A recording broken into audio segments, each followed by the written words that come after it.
Hello les curieux de l'immobilier et bienvenue dans ce nouvel épisode d'Actu Imo, ton podcast pour comprendre rapidement et facilement l'immobilier et les tendances du moment.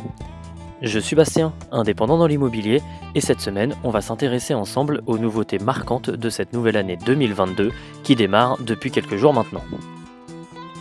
Eh bien oui, début d'année oblige, on va faire le point ensemble sur tout ce qui change dans le domaine de l'immobilier en cette nouvelle année. Et pour démarrer l'année 2022, les nouveautés et les changements sont plutôt conséquents, alors on va faire le point ensemble dès maintenant. En cette nouvelle année, la rénovation énergétique des logements en France est un sujet majeur, faisant suite notamment aux modifications qui sont apparues l'été dernier avec le diagnostic de performance énergétique, plus connu sous le nom de DPE. Et ce malgré les couacs liés aux premières modifications, mais ça, on y reviendra un petit peu plus tard.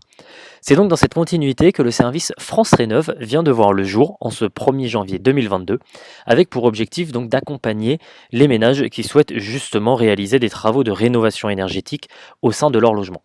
En gros, cette plateforme, elle vient prendre la suite de l'ancienne plateforme Faire. Justement, pour faire simple, et d'après les propos du ministère en charge du logement, le service donc France Rénov aura pour but d'informer, de conseiller et d'accompagner les ménages dans leurs travaux de rénovation.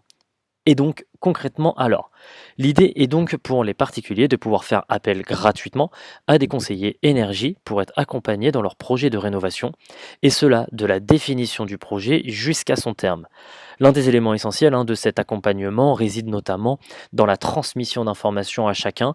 On va penser notamment sur les aides auxquelles nous pouvons disposer dans nos travaux de rénovation des logements, car clairement, il s'agit bien souvent d'un chemin long et sinueux lorsque l'on tente de se débrouiller par soi-même et que l'on tente de s'y retrouver avec toutes ces aides. Donc ce nouveau service France Rénov, il devrait également permettre d'augmenter les aides à destination des foyers les plus modestes en cas de rénovation globale. Reste maintenant à savoir si l'ensemble des services annoncés par cette nouvelle plateforme seront à la hauteur des attentes dans une période où les rénovations énergétiques des logements vont devenir un élément essentiel du marché de l'immobilier en France, et ça on l'avait vu notamment avec le diagnostic de performance énergétique. Et justement, pour rester dans cette thématique sur les nouveautés depuis le 1er janvier de cette nouvelle année, on va s'intéresser à l'une de ces primes qui sont liées aux rénovations de votre logement. C'est le cas notamment de la fameuse prime MaPrimeRénov'. Donc cette prime est attribuée depuis 2020 aux personnes qui souhaitent réaliser des travaux en vue d'améliorer la performance énergétique de leur logement. Une première nouveauté en 2022 sur cette prime de rénovation, elle va concerner justement ses conditions d'octroi. En effet, avant cette nouvelle année, votre logement devait être achevé depuis plus de 2 ans. Mais depuis quelques jours et le passage en 2022, ce niveau d'ancienneté vient de passer à 15 années. Autrement dit, votre logement doit avoir été achevé avant 2007 pour pouvoir bénéficier de cette prime depuis quelques jours. Autre nouveauté pour cette nouvelle année, c'est l'utilisation de votre logement. En effet, pour bénéficier de cette prime, vous devrez obligatoirement occuper votre logement à titre de résidence principale. Ce sont donc quelques modifications en cette nouvelle année sur ce système de MaPrimeRénov', mais cela ne devrait pas stopper pour autant la forte croissance de cette prime de rénovation qui devrait aider plus d'un propriétaire, du fait notamment du durcissement du diagnostic de performance énergétique qu'on va voir tout de suite dans les autres nouveautés de 2022. Puisque, encore une fois, en termes d'énergie et de renouvellement du parc immobilier français, le DPE, diagnostic de performance énergétique, va devenir d'autant plus contraignant en cette nouvelle année. En effet, le DPE était déjà au cœur de nombreux débats l'année dernière, en 2021, du fait de sa réforme, qui, pour rappel, aura nécessité rapidement une mise à jour, car trop d'éléments n'étaient pas suffisamment pris en compte dans ses réalisations. Car trop d'éléments n'étaient déjà pas pris en compte dans ses réalisations. Donc ce diagnostic de performance énergétique, plus connu sous le nom de DPE, va encore franchir un cap en 2022, en devenant contraignant dans certaines situations.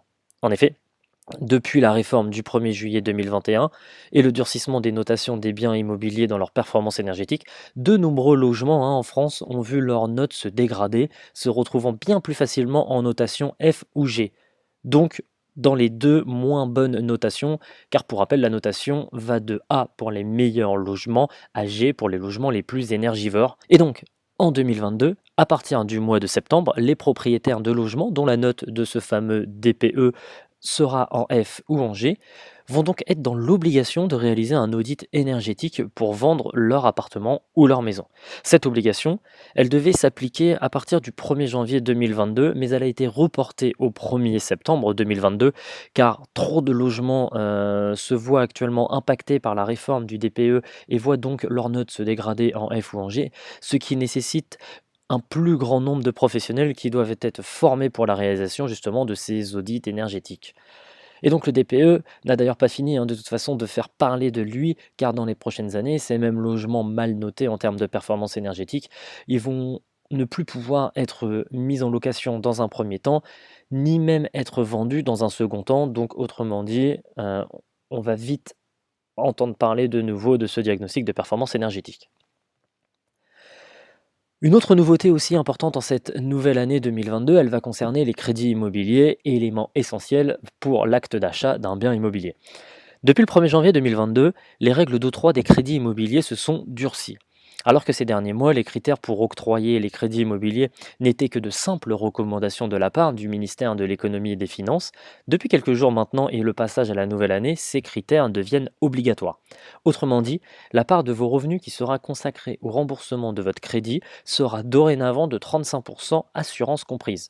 L'assurance comprise est un élément assez important dans cette phrase. Et concernant la durée de votre crédit immobilier, cette dernière ne pourra pas excéder 27 ans. Mais rassurez-vous, une fois encore, les banques vont bénéficier d'une marge de dérogation pour passer outre ces nouvelles recommandations, puisqu'ils pourront déroger à ces critères jusqu'à 20% sur la globalité des crédits qu'ils vont accorder durant cette année. Donc il y a encore un petit peu de marge. Et puisque l'année 2022 est marquée par pas mal de nouveautés depuis quelques jours maintenant et le passage au 1er janvier 2022, une nouveauté concerne justement les bailleurs et leur réduction d'impôts. En effet, le dispositif COS est devenu depuis quelques jours bien plus avantageux pour les bailleurs de biens immobiliers. C'est une sorte finalement de coup de pouce fiscal en faveur des bailleurs en échange d'une diminution de leur loyer. C'est-à-dire qu'en fait concrètement, on va proposer aux bailleurs de réduire leur loyer, donc pour que les gens puissent accéder plus facilement à la location, et en échange, ils vont bénéficier justement d'un coup de pouce fiscal. Et ce coup de pouce fiscal va connaître une importante revalorisation en cette année 2022 et il devrait donc largement inciter les bailleurs à réduire leur loyer pour justement bénéficier de ces avantages. Finalement, on perd un petit peu d'argent d'un côté en réduisant ses loyers, mais on va en gagner davantage grâce à ce coup de pouce fiscal. Donc tout est mis en place vraiment pour inciter la baisse des loyers à ce niveau-là. Autre nouveauté importante qui était attendue depuis un petit moment aussi en cette année 2022, elle va concerner la taxe d'habitation. En effet, cette année 2022, elle devrait donc être la dernière étape avant de voir disparaître cette fameuse taxe d'habitation à partir de l'année 2023. C'est vrai que ça fait un petit moment qu'on entend parler de cette suppression de la taxe d'habitation. On y est presque, ça approche. Et donc pour cette année, les ménages qui sont encore concernés par cette taxe d'habitation, ils devraient pouvoir prétendre à une exonération de 65% de celle-ci sur leur résidence principale, ce qui est loin d'être négligeable. Et donc, si vous êtes concerné, soyez donc attentif dès ce mois de janvier à votre prélèvement mensuel, si vous avez pris le choix de mensualiser justement ce prélèvement, car vous devriez y apercevoir une nette différence justement sur le montant de celle-ci. Enfin, on va finir justement sur les nouveautés assez marquantes de cette nouvelle année 2022. Et on va finir avec une note un peu plus légère, mais très pratique dans vos prochains projets immobiliers, car cette nouveauté concerne justement les demandes de permis de construire.